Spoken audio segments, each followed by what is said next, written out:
Hello and welcome to another edition of Jamaica Magazine. Coming up, safeguarding our nation's health through immunization and protecting our plants from pests. I'm Theodore Henry. Keep watching.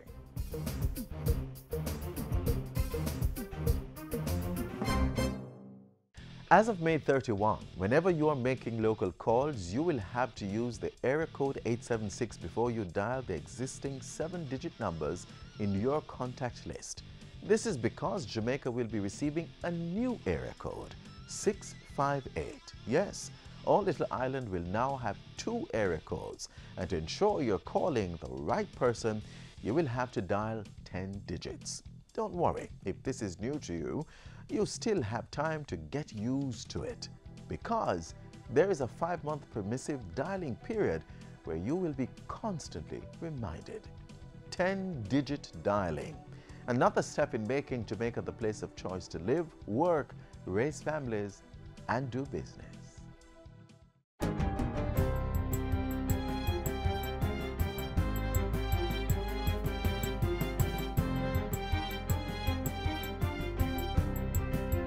Hi there, I'm Simone Wolf with your JIS News of the Week. Parliament voted this week to extend the state of public emergency for the St. Catherine North Police Division until October 2. Prime Minister Andrew Holness told the House that the additional time was needed to make further progress in the division. The next phase of our operations is not so much now to go and detain the corner men. The next phase of the operation now is to use the space created, the peace created, the networks that we have uprooted to get to the masterminds, to get to the kingpins. Before heading to Parliament, the Prime Minister was on hand for the graduation of the first batch of 209 recruits under the Jamaica National Service Corps program. Today is a celebration of all that is right with Jamaica. It is a celebration of endurance and achievement. It is a celebration of hope and indeed a celebration of faith. Government, families, and the wider Jamaica has in your ability to exceed expectation and live a life of which we all can be abundantly proud. The 209 recruits underwent a modified version of the Jamaica Defense Force's traditional basic military training, as well as vocational and on-the-job training. Labour and Social Security Minister Shahini Robinson made her sectoral presentation this week and announced a 12.9% increase to the national minimum wage effective August 1. The minimum wage for security guards will also be increased by 9.6%. We have taken into account the stability of the Jamaican economy, the rate of inflation, and the economic circumstance of the workers, as well as the ability of the employers to absorb an increase. The minister also announced that pensions payable under the NIS will be increased by 20%, while $90,000 will now be payable for funeral grants. Prime Minister Andrew Holness this week addressed public concerns about possible operational deficiencies and claims of corruption at Petrojam and announced that Cabinet will be taking certain policy actions to ensure that Petrojam functions with probity, transparency and accountability. Which is why, Mr. Speaker, we have decided to ask the Public Accountability Inspectorate to invest of the Ministry of Finance to investigate certain aspects that we didn't get clarity on and to do it quickly so that we can make the decisions, both policy and management decisions that have to be made. Mr. Holness says Cabinet is on a fact-finding mission and will share what it learns and the decisions taken with the public in short order. 23 nurses and 4 nursing instructors have left the island to take part in the new Jamaica-China Bilateral Cooperation Nurses Training Program. They will spend 2 months in clinical immersion at a Chinese hospital under an arrangement in which the Chinese government is providing their airfare, accommodation, meals, transportation, and stipend. And the curriculum will cover all 6 intensive care subspecialties: emergency intensive care, medical intensive care, respiratory intensive care, pediatric intensive care, neonatal intensive care, and cardiac intensive care.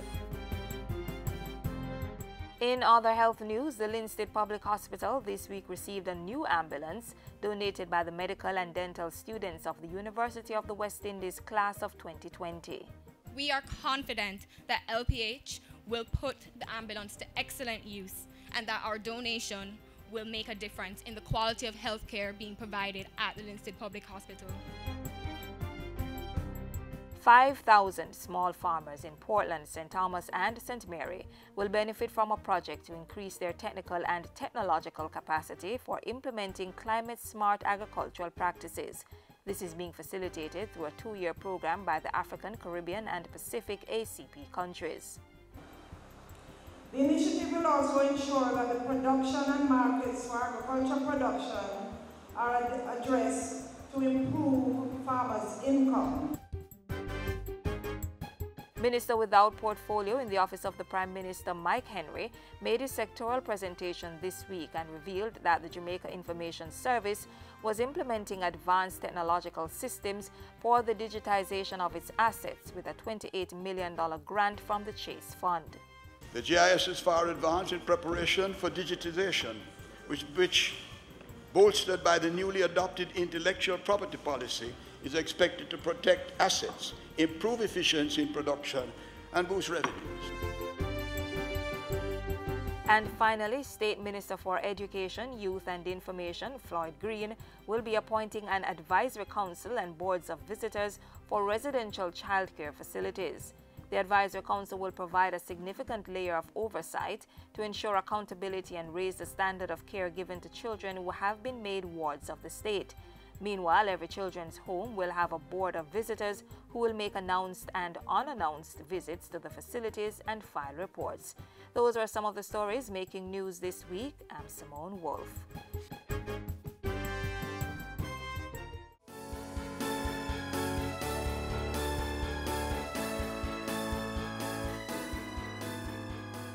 Our Saturday Soup today is not about the taste. It's about a scratch. One that sends you asking for another pair of hands or the closest piece of stick. Acnestis.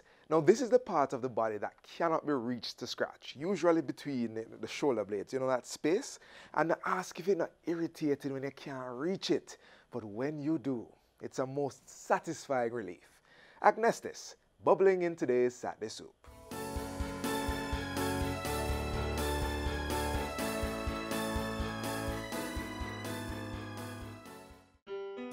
Make sure the children get immunized. Hear this! Immunization, it is a must. This is not a joke thing, this you can trust. It is required by law for entry to nursery, to daycare and to schools. Listen up, it is necessary to prevent diseases such as the measles, the poliomyelitis, the lockjaw and the whooping cough. Immunize your kids, keep them healthy, keep them strong. Prevent deadly diseases such as mumps, rubella and diphtheria. Immunize your child today. Immunization, a key to good health. A message from the Ministry of Health and PAHO. School books, new bags, shoes, lunch bag.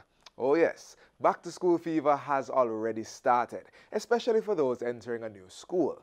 No back to school list is complete though without immunization, a key part in securing your child's health.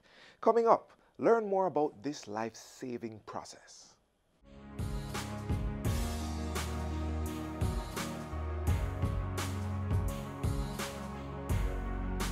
Immunization is arguably one of the most cost-effective healthcare interventions ever invented. Since the first successful vaccine was developed to treat smallpox in 1796, vaccination has been preventing illnesses and deaths for millions of people around the world. According to the World Health Organization, about 2 to 3 million deaths are prevented each year because of persons taking up vaccines or being immunized. Through vaccination, smallpox was declared eradicated from the world in 1980, and that's a significant achievement. Other diseases are on the verge of being eradicated through the process of immunization here in Jamaica. Immunization has led to a substantial reduction of illnesses and death from diseases such as polio, measles, whooping cough, and newborn tetanus. measles deaths have decreased by almost 80% over the past 10 years, which again is a significant achievement. Jamaica's immunization program has managed to eliminate a number of vaccine-preventable diseases over the years. These include polio, which usually left children paralyzed. Jamaica had the last case, for example, of polio in 1982, the last case of locally transmitted measles in 1991, the last case of diphtheria in 1995, the last case of rubella in 2000, and the last case of newborn tetanus in 2001. In 2011, the country recorded 100% immunization coverage for BCG or tuberculosis. Thanks to the expanded program on immunization EPI, which began in 1976, the population coverage against vaccine-preventable diseases remains relatively high. Under the program, immunization coverage for children under 2 years old reached 93 to 94% in 2010-2011. The expanded program on immunization provides free vaccination to children ages 0 to 7 during the routine immunization schedule of the Ministry of Health. This is an integral strategy to reduce child mortality and morbidity. First, we give at birth up to 6 weeks of age BCG vaccine, which is given usually in the hospital setting, and BCG protects against tuberculosis. At 6 weeks, 3 months, and 6 months, babies are due a vaccine against polio, which prevents poliomyelitis, as well as the pentavalent vaccine or the 5-in-1 vaccine. Then at 12 months of age, the MMR vaccine is administered to protect children against measles, mumps, and rubella. At 18 months, we give the first set of booster vaccines, and we give boosters again for MMR. The children get DPT as well, which is for diphtheria, pertussis, and tetanus. And then they also get the polio vaccine at that time as well. Between the ages of 4 to 6 years, children must get a second booster vaccine for DPT as well as a second booster vaccine for polio. A lot of these vaccine-preventable diseases are actually quite contagious and can cause death, especially among our young children. And so therefore, I would encourage parents to ensure that their children are appropriately vaccinated. In Jamaica, children must be fully immunized before entry to school, and that is usually a part of mandatory school medicals due before the start of each academic year.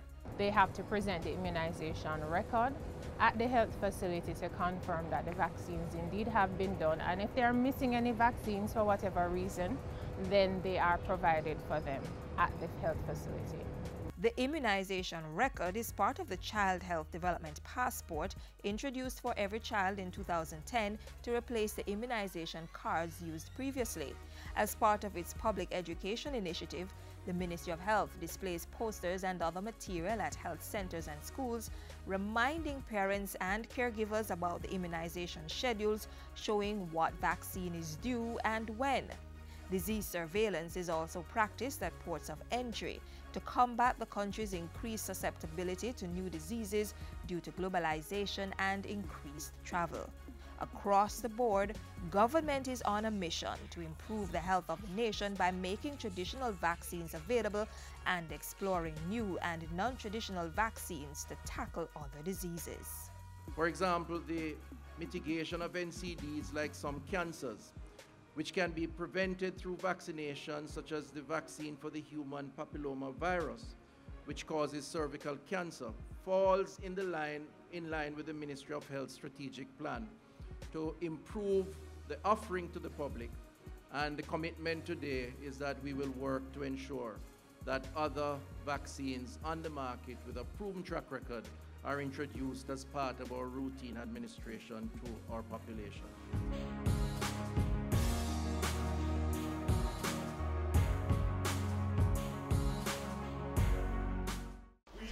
Be careful when using pesticides. No worry yourself, man. I'm certified, licensed, and ready for the pest control work. Mouth make me say anything, you know. That is why I travel with my documents: PCA ID, insurance, pest control operator's license, applicator certificate, with picture and everything. Signed, stamp, seal, and up to date. So, When them expire? See it here on the document. All pest control personnel and companies have to be approved by the Pesticides Control Authority. For a list of licensed companies, contact the Pesticides Control Authority at 754-9306. Pests are a significant threat to our agriculture sector, and there is a group working hard to protect our borders from these dangerous organisms.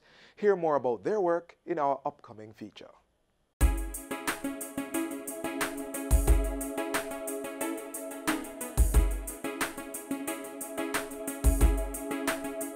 Our primary responsibility is twofold. We have responsibility for the prevention of introduction of any plant pests into Jamaica that may affect not just agriculture but also our environment. But of course you understand the importance of it affecting agriculture because agriculture remains one of the major drivers of growth in this country. Our other major function is that we do the certification of exports, that's agricultural exports leaving Jamaica. Again, another major responsibility because the export of agricultural produce, of course, is also important to Jamaica and Jamaica's economy. So we have those two. We execute our functions really by doing one of two things. We provide import permits for the import of all plants and plant products, and that's how we ensure that whatever risk these plant and plant products pose, then we're able to actually indicate to our trading partners what's Jamaica's requirement. And when that product would have entered Jamaica, we also do inspection. On the other hand, we do the certification and treatment of agricultural produce again, the yam, the scallion, the Irish potatoes, etc., leaving Jamaica to other countries. We also work with our stakeholders in ensuring that we constantly monitor the pest status, and that is of new pests into the country. Maybe one of the recent pests that we had introduced into Jamaica would have been the frosty pod rot of cocoa, and that would have been in our recent memory. And so we work with the other divisions of the ministry, particularly the Research and Development Unit, in actually executing our function. All right, so one of the agencies that we work with will be the Customs Authority. And we say that they perform agency function for the plant quarantine branch. And so they do have X-ray machines where they're actually looking for agricultural items at the port of entries. So that includes both the seaport as well as the airports. We're in an age now of commerce, e-commerce, where we can shop online. We carry the beauty of our home, the comfort of our home, and we buy anything online. But the threat posed with that is that we still need to protect our border. So things can come straight to your doorstep. However, you still need to apply for import permit. The beauty of the plant quarantine unit is that now we also are technology savvy. So the import unit also you can apply for import permit online. So you can just go to the Ministry of Agriculture, MOA Trade website and apply for your permit. So whilst you're shopping online in the comfort of your home, use the same comfort and apply for your import permit. Secondly, we're looking at seeds. Seeds nowadays are easily packed, they are small, easily hidden, and those are contraband that can come into the country. We want to ensure that ministry is driving production, so everybody wants to bring in seeds. However, these seeds still need to have an import permit. Tourism is there, as we all know, is our bread and butter, and it is we can't do it without tourism. However, if we destroy the sector, our tourism is also going to destroy. Everybody wants to see the Jamaica being beautiful, right?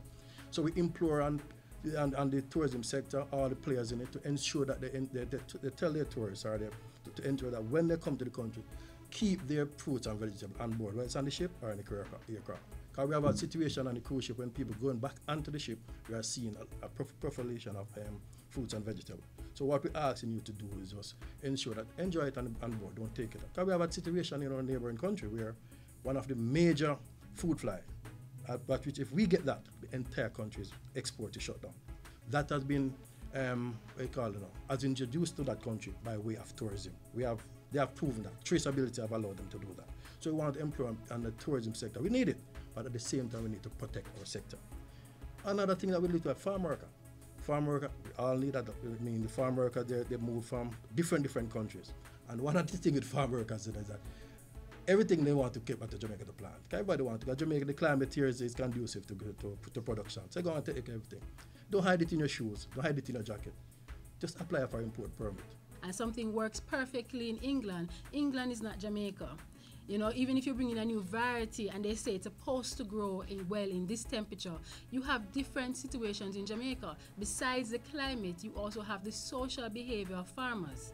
While you may always plant your plants in Manchester, that's where it's predominantly grown, it may grow fine there, but if you want to plant it in St. Thomas, it may not. And these are the type of things that the research division now investigates. So it's not only at our local area in Old Harbour, but we also do the research in other farms over the island to ensure that wherever you carry it, it would actually work. And if it doesn't, you knew beforehand. It is illegal for you to bring any plant product in the country without a permit. You'll be fined and you'll be sent to prison if you do not adhere to the law. If you intend any at all to import any plant and plant product, and we say to you, if you're not certain whether or not you need a permit, call the Ministry of Agriculture Plant Quarantine Branch and we will be able to advise you. We do have a Facebook page, we do have a Twitter page. So any means that you use to communicate with us, we will get that information to you.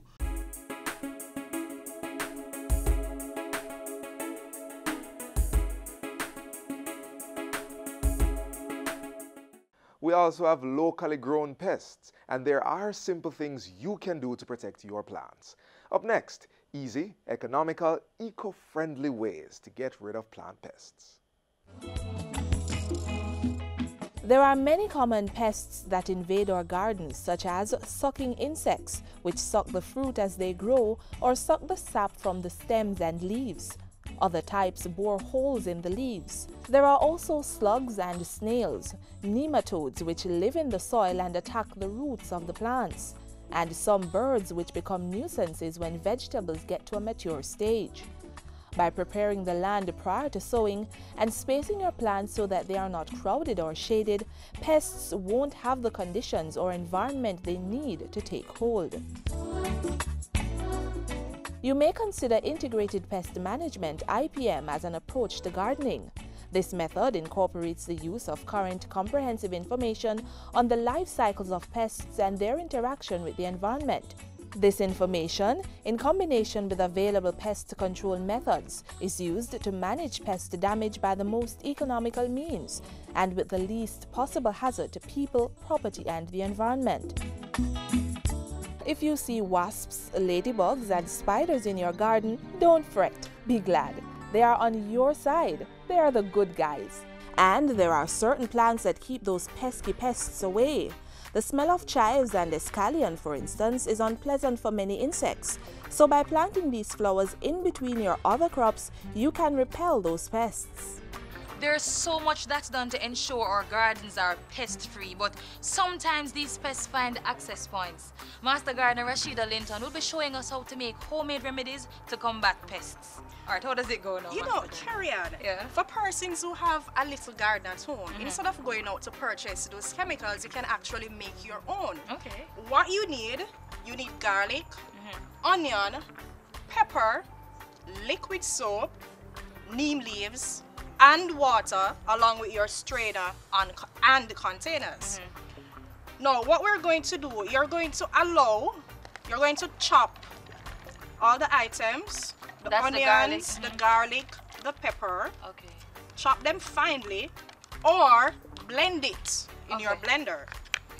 You're going to add 1 tablespoon of liquid soap to that amount. Pour a little water and allow it to seep overnight. Okay. That is all.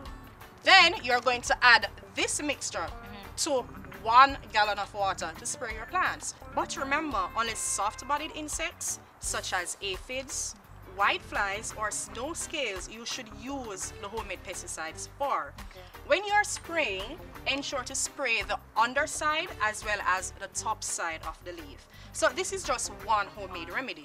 Okay. A second one, just simple soap water. What you need to do, you can also add 1 tablespoon of liquid soap to a gallon of water. Okay. Shake it, put it in your spray bottle and spray your plants. Or after washing the same wash soap, as long as there's no bleach in the soap, you can use it to pour onto your plants. So it's very simple. Next, what we can do, these are called neem. Neem. N-E-E-M. Neem. Okay. So you're going to take the neem leaves, pour it into your container, add a little water,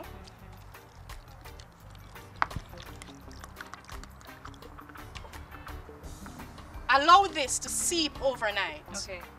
Then you're going to use your strainer, strain it into your container, then add that mixture to a gallon of water and spray your plants as well.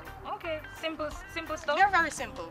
Master Gardener Linton, is there a particular time that you actually spray the plants though? Yes, since it's organic, we prefer you to spray early in the morning when the wind is relatively low.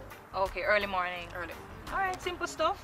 So you see, having a backyard garden is a sure way of ensuring you eat properly grown food, save money, and reduce food wastage. Backyard living, not bad at all.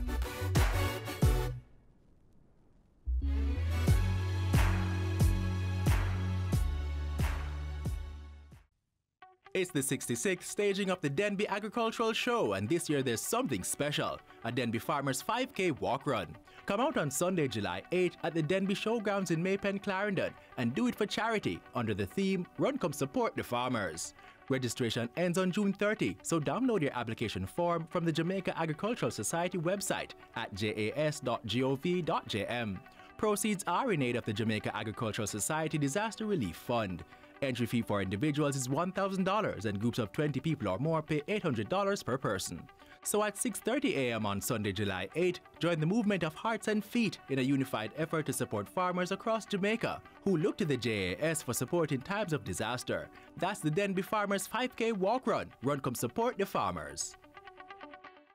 The Disabilities Act will protect the rights of all persons with disabilities. And here's a great teaching moment. Every person with a disability, like a deaf or hard of hearing child, for example, has the right to an education with accessible facilities and the support they need. In this case, it would be a teacher who can use the language of the deaf, which is sign language. Visit jcpdja.com. A message from the JCPD, an agency of the Ministry of Labour and Social Security.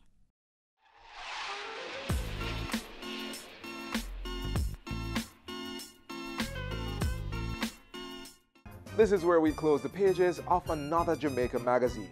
Let us know what you thought of the show. Send us an email. The address should be coming up on screen right about now. There are also our social media handles. Stop by our pages and give us a like. On behalf of the entire production team, I'm Theodore Henry. Take care. This has been a production of the Jamaica Information Service, the voice of Jamaica.